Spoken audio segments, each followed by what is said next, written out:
Isaac's journey to success was nothing short of extraordinary. Born into a humble family, he had clawed his way to the top through grit, determination, and sleepless nights. His business ventures had finally paid off, and he now enjoyed the kind of wealth and recognition that had once seemed like a distant dream. His name was respected in the business world, his opinions sought after at high-profile events, and his lifestyle envied by many. At the heart of Isaac's success was his wife, Anna. She had been with him through it all, years of struggle when they could barely make ends meet, nights spent consoling him after failed deals, and mornings encouraging him to try again. Anna was a woman of quiet strength and unshakable faith, the kind of partner who never demanded the spotlight, but whose presence was a constant source of support. Despite their humble beginnings, Anna was a picture of grace. She carried herself with dignity, her modest demeanor reflecting the values they had once shared. She preferred simplicity over extravagance, valuing meaningful connections over superficial displays of wealth. To Isaac, she had once been the embodiment of everything good in his life. But now, she seemed to represent the very things he wanted to leave behind. With success came new social circles. Isaac found himself attending opulent parties, rubbing shoulders with influential figures, and navigating a world where appearances mattered as much as substance. In this glittering new world, Anna's humility began to feel out of place. She wasn't interested in the designer gowns or the sparkling jewelry that adorned the women around him. She remained content in her understated elegance, unaware that Isaac was beginning to view her simplicity as a flaw rather than a virtue. The seeds of discontent were sown slowly but surely. Isaac would find himself wishing that Anna were more like the women he met at events, bold, charming, and effortlessly glamorous. He began to notice the things he once loved about her, but in a new light. Her quiet demeanor felt less like strength and more like a lack of sophistication. Her devotion to their home, once a cornerstone of their marriage, now seemed provincial compared to the glittering ambitions that consumed him. This dissatisfaction festered within Isaac, unspoken but ever-present. He began to rationalize his feelings, convincing himself that he deserved a partner who matched his newfound status. What harm was there in seeking validation outside his home, he thought, if Anna remained none the wiser? On the surface, their marriage appeared perfect. Friends and colleagues admired their story, a self-made man and the loyal wife who had supported him every step of the way. But behind closed doors, cracks were beginning to form. Isaac spent more time at work or at social events, leaving Anna alone in their sprawling home.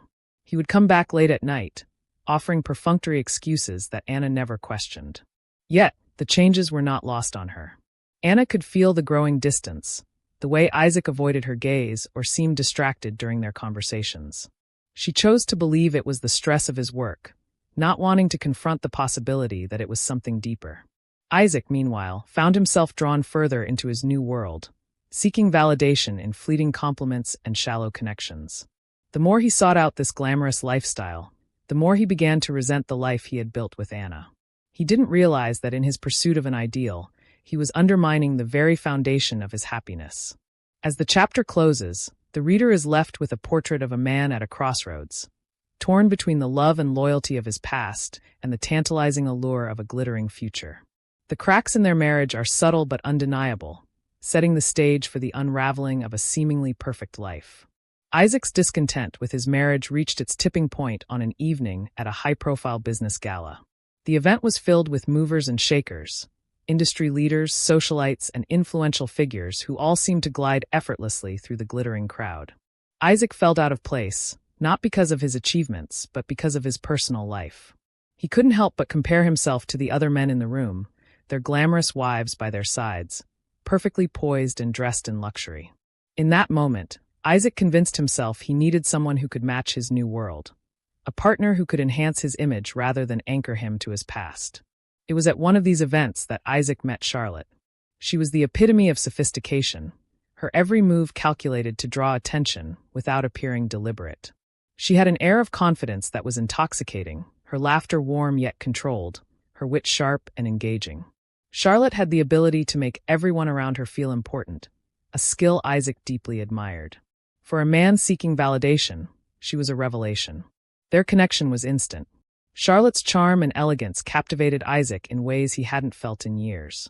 She embodied everything he thought Anna lacked: boldness, glamour, and an almost magical ability to command a room. What began as casual conversations at social events soon evolved into private dinners, where Isaac found himself opening up to her in ways he hadn't with Anna in years. Charlotte, for her part, understood her role perfectly. She played into Isaac's insecurities, subtly flattering him and reinforcing the idea that he deserved more. Her calculated charm made him feel seen and valued in a way that fueled his ego. She knew exactly when to praise him and when to tease him, keeping him hooked. Before long, their affair became a full-blown double life. Isaac began introducing Charlotte as his wife at certain business functions, a lie that came easily in the glamorous circles they moved in. Charlotte thrived in this role, her charisma dazzling clients and colleagues alike. She became an asset to Isaac's business persona, and he rationalized his betrayal by convincing himself that this facade was necessary for his career. Meanwhile, at home, Anna was left to navigate the growing emotional distance in her marriage. Isaac's absences became more frequent, his excuses less convincing. Anna noticed the unexplained charges on credit card statements, the lingering smell of expensive perfume on his suits, and the new sharpness in his tone when he spoke to her. Yet she said nothing. Her intuition told her something was amiss, but she chose to observe rather than confront. Anna's silence was not born of naivety or fear, but of a deliberate patience. She had always known Isaac to be ambitious, and she hoped that whatever was pulling him away would run its course. Still, the nights alone began to weigh on her, and the love they once shared felt like a distant memory. Isaac's duplicity, however, was not without its cracks. The more time he spent with Charlotte, the more he noticed the differences between her and Anna. While Charlotte's charm was magnetic, it often felt performative. Her laughter, though infectious, lacked the warmth of Anna's. Her beauty, though dazzling, lacked the comforting familiarity of his wife's quiet grace. Yet, Isaac brushed these thoughts aside, burying them under his desire to maintain the image he had built with Charlotte. As Isaac lived his double life, he failed to see the toll it was taking on him. He was constantly juggling lies, his guilt manifesting in fleeting moments of self-doubt. He avoided Anna's gaze at home and overcompensated with extravagant gifts and empty reassurances. In his mind, as long as Anna didn't confront him, his deception was working. Unbeknownst to him, Anna's quiet resilience was not a sign of ignorance but of strength. She was observing, piecing together the fragments of truth, and preparing herself for what felt like an inevitable confrontation. Though her heart ached with the knowledge of Isaac's betrayal, she clung to her dignity, determined not to let his actions diminish her. By the end of the chapter, Isaac's double life is firmly established, but the cracks are already beginning to show. Charlotte, though glamorous, cannot fill the void left by Anna's absence. And Anna, though silent, is far from passive. The tension builds as the reader is left wondering how long Isaac can keep his two worlds from colliding. Anna had always been attuned to Isaac's moods and routines, a skill honed over years of supporting him through triumphs and failures. At first, the changes in him were subtle, hardly noticeable to anyone but her. He started coming home later than usual, often claiming long meetings or networking events as excuses. His explanations were plausible, even expected for a man of his position, but something in his demeanor seemed off. Anna couldn't pinpoint when she first noticed it. Perhaps it was the faint scent of unfamiliar perfume on his clothes, the overly formal tone in his reassurances, or the way he now avoided her gaze during conversations. She had heard him laugh once on the phone, a laugh that sounded freer, almost flirtatious, and she knew instinctively it wasn't meant for her. The Isaac she had known, the one who shared every detail of his day with her, now seemed like a stranger. Rather than confront him, Anna chose observation. It wasn't that she lacked the courage to address what was happening. Rather, she understood the importance of being prepared. Confrontation without clarity, she believed, would achieve nothing. She paid closer attention to his habits, mentally cataloging every deviation from the norm. The credit card bills, once a mundane part of their monthly routine, now carried a weighty significance. She noticed new expenses, dinners at upscale restaurants she hadn't attended, charges at luxury boutiques for items she never received. Her love for Isaac battled fiercely with the heartbreak of his apparent betrayal. Memories of their shared struggles came rushing back. The nights when they barely had enough to eat, the long hours she had spent sewing clothes to make ends meet, the way he used to hold her hand and promise that their sacrifices would be worth it. She had never doubted his love for her, not until now. Yet, even in her pain, Anna's love remained steadfast, a quiet but powerful force that refused to let resentment take root. Anna's days became marked by reflection, her thoughts a constant swirl of questions and emotions. She sought solace in routine, managing their home with the same care and grace she always had. She tended to the garden, finding peace in the rhythmic act of planting and pruning. Each morning, she prepared Isaac's breakfast, leaving it on the table even when he rushed out without a glance. The emptiness of these gestures didn't escape her, but they gave her a sense of purpose, a way to hold on to the life they had built together. Her nights, however, were lonelier than she could have ever imagined. The bed they once shared now felt vast and cold, a stark reminder of the growing chasm between them. She would lie awake, staring at the ceiling, her mind running through all the possibilities of where he might be and who he might be with. Yet, despite the ache in her heart, she never cried.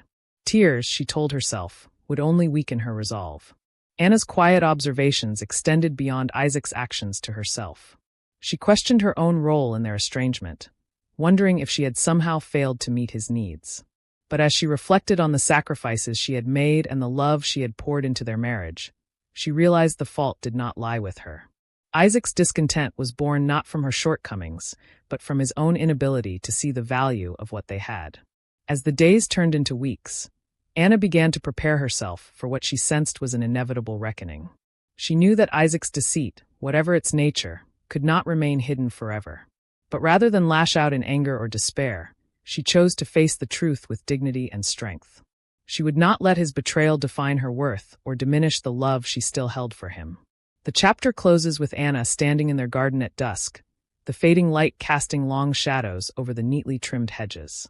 She watches as Isaac's car pulls into the driveway, her heart heavy yet resolute. In that moment, she knows that whatever lies ahead, she will face it not as a victim, but as a woman who has found her strength in the quiet resilience of her love and self-respect. Isaac had always considered himself adept at managing his life. For months, he juggled the demands of his career, his marriage, and his affair with a skill that seemed almost effortless. Yet, beneath his confident exterior, cracks were beginning to show. The weight of his double life pressed down on him like an invisible burden, eroding the sense of control he once prided himself on. At first, Isaac had viewed Anna's silence as a sign of ignorance or complacency, something that allowed him to carry on without fear of confrontation. But over time, her steady demeanor began to feel oppressive. She never asked where he had been or why he came home late, but her unspoken observations were palpable in the way she looked at him, her eyes holding questions she refused to voice. It was as if Anna's silence mirrored his guilt, amplifying it until it became unbearable. Isaac found himself growing irritable at home. He snapped at Anna for trivial things, his frustrations spilling over in moments that left her looking hurt, but still calm. Her lack of retaliation only made it worse. He felt as though he were arguing with his own conscience, her quiet strength reminding him of everything he had betrayed. Charlotte, on the other hand, was a temporary reprieve from these feelings. She was vibrant and lively, always ready with a playful comment or a dazzling smile. When they were together, Isaac could momentarily forget the turmoil brewing in his personal life. But as their relationship deepened, he began to notice the superficiality of her charm. Charlotte thrived in the spotlight, but her depth never extended beyond her polished exterior. Conversations with her lacked the warmth and sincerity he had once taken for granted with Anna. The breaking point came at a pivotal business event, a gala meant to secure a major partnership that Isaac had been working on for months. As always, Charlotte accompanied him, her stunning presence drawing admiration and envy from everyone around them. She wore a designer gown that glittered under the chandeliers, her laughter ringing out like music. For the first hour, everything seemed perfect. Isaac felt confident, his colleagues impressed by the image he and Charlotte projected. But as the evening wore on, cracks began to appear. During an important conversation with a potential client, Charlotte's shallow understanding of Isaac's business became glaringly obvious. She struggled to follow the discussion, her charm faltering as she tried to deflect with humor. The client, though polite, seemed unimpressed, and Isaac felt a pang of embarrassment he couldn't ignore. The evening spiraled further when Charlotte, emboldened by champagne and attention, began to dominate the conversation at their table. Her stories were entertaining but lacked substance, and Isaac noticed the subtle but telling glances exchanged by those around them. The very qualities that had once dazzled him, her boldness, her charisma, now felt garish and out of place in a setting that demanded poise and depth. As he watched her, Isaac's mind drifted to Anna. He thought of how she would have handled the evening. With quiet grace, asking thoughtful questions and listening intently, her sincerity leaving a lasting impression on anyone she met. Anna had always possessed a depth that couldn't be manufactured, a quiet strength that didn't demand attention but commanded respect. For the first time, Isaac felt the full weight of what he had lost in pursuing a hollow ideal. The ride home with Charlotte was tense. She sensed his dissatisfaction but brushed it off, blaming the clients for being overly serious. Isaac nodded absently, but his thoughts were elsewhere. For all her beauty and charm, Charlotte had failed to fill the void in his life, and he knew deep down that she never could. When he returned home late that night, he found Anna sitting in the living room, a book resting on her lap. She looked up at him, her expression calm but unreadable. For a moment, he stood frozen in the doorway, the weight of his actions crashing over him. In her presence, he felt exposed, his carefully crafted facade crumbling under the gaze of the one person who knew him better than anyone else. The chapter ends with Isaac retreating to the bedroom, his mind a storm of regret and confusion.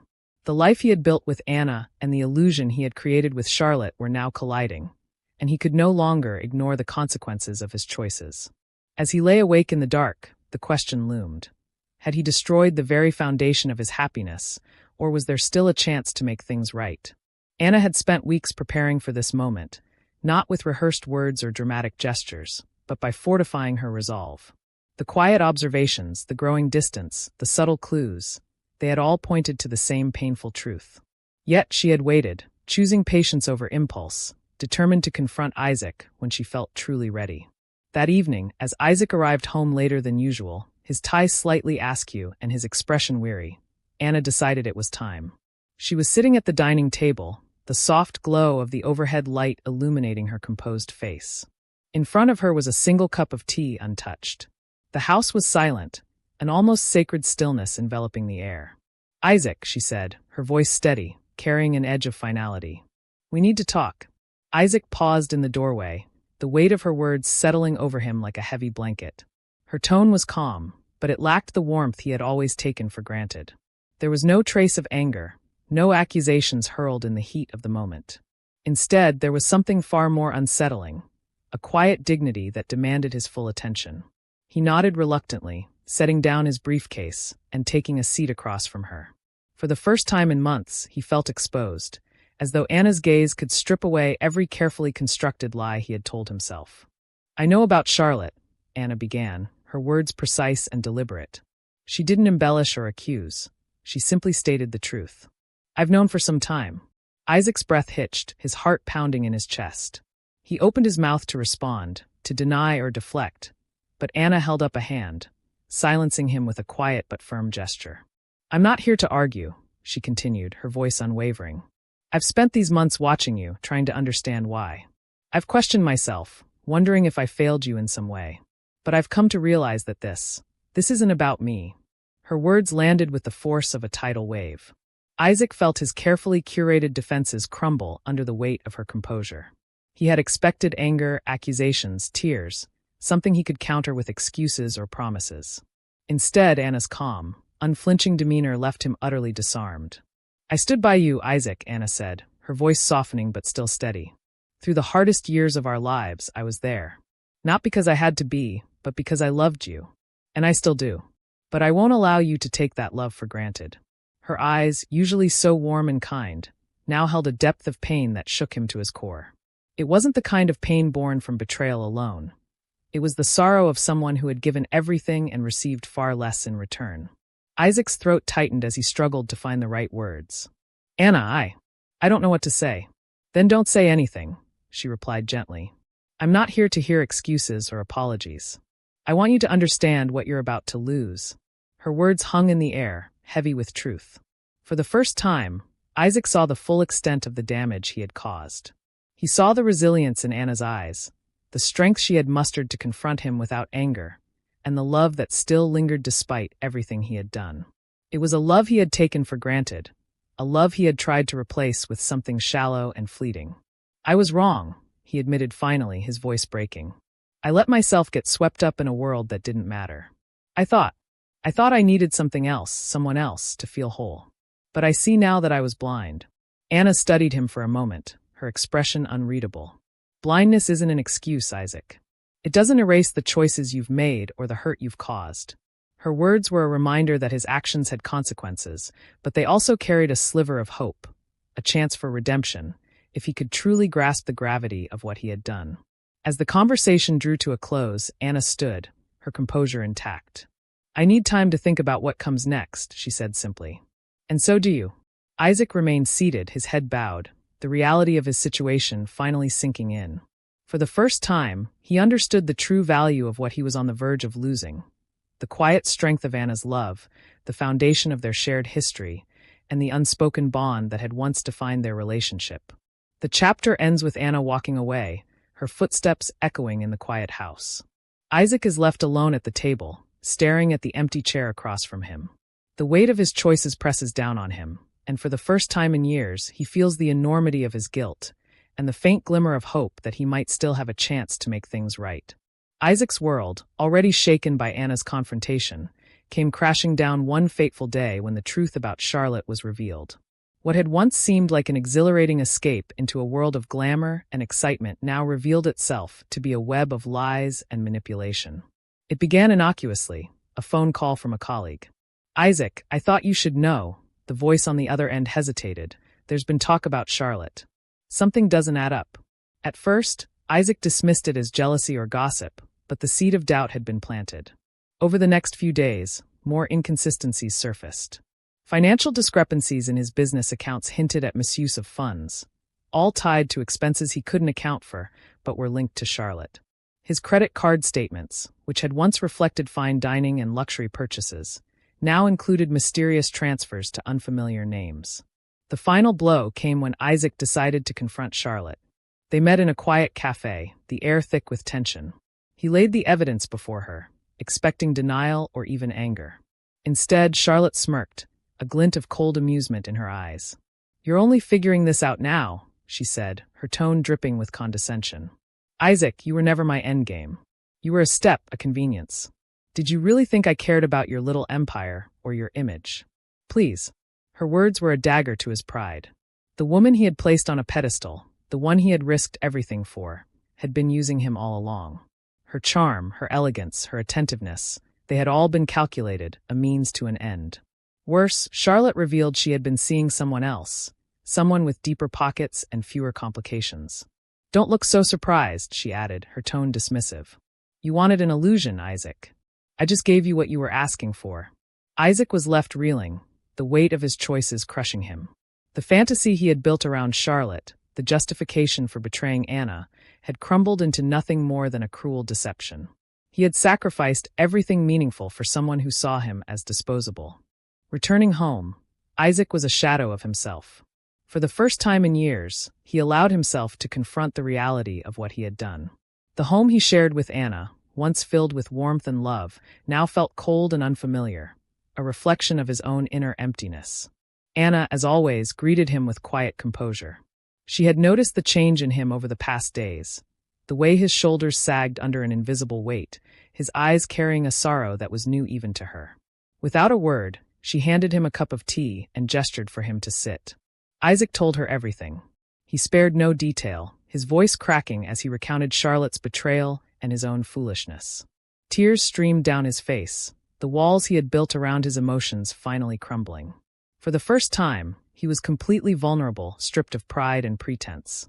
Anna listened in silence, her expression unreadable. When he finished, she let the silence stretch, letting him feel the full weight of his confession. Finally, she spoke, her voice steady and measured. I don't take pleasure in your pain, Isaac, she said. But I hope you understand now what you've lost. Not just with Charlotte, but with me.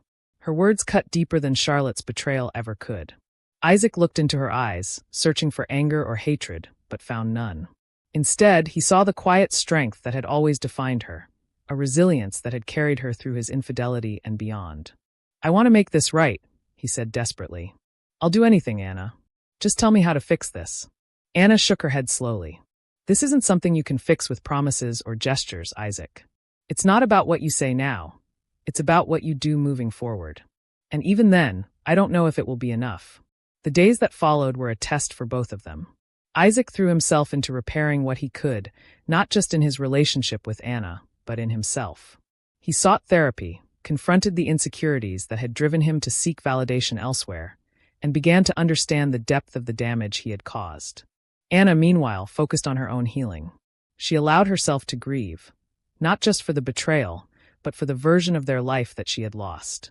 She didn't offer forgiveness easily, and Isaac knew he could never demand it. What she did offer was honesty, the possibility of a future, but only if he proved himself worthy of it. The story ends on a bittersweet note. Isaac, humbled and broken, has begun the long journey toward redemption, but whether Anna will fully let him back into her heart remains uncertain.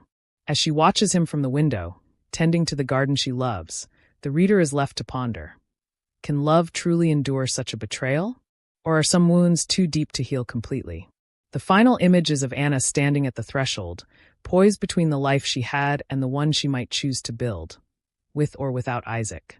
And that brings us to the end of our story today. If you enjoyed it, don't forget to give us a like, subscribe, and activate the notification bell so you don't miss our upcoming videos. Let us know in the comments what you thought and what lesson you take away.